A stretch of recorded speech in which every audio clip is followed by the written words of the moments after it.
ప్రపంచీకరణ వల్ల భారతదేశంలో ఈ వర్గాల ప్రజలకు లబ్ధి చేకూరినది. ఆన్సర్ సంపన్న వర్గాలు. భారతదేశంలో బహుళజాతి సంస్థలు ఈ పరిశ్రమల పట్ల ఆసక్తి కనబరుస్తున్నాయి.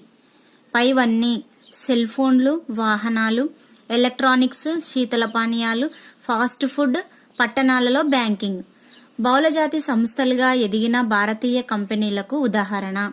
పైవన్నీ Tata Motors, Infosys, Ranbaxy, Asian Paints, Sundaram fasteners.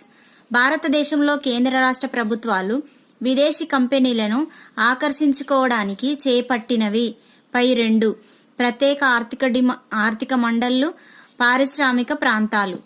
విదేశీ పెట్టుబడులను ఆకర్షించడానికి భారత ప్రభుత్వం సడలించిన చట్టాలు. ఆన్సర్ కార్మిక చట్టాలు.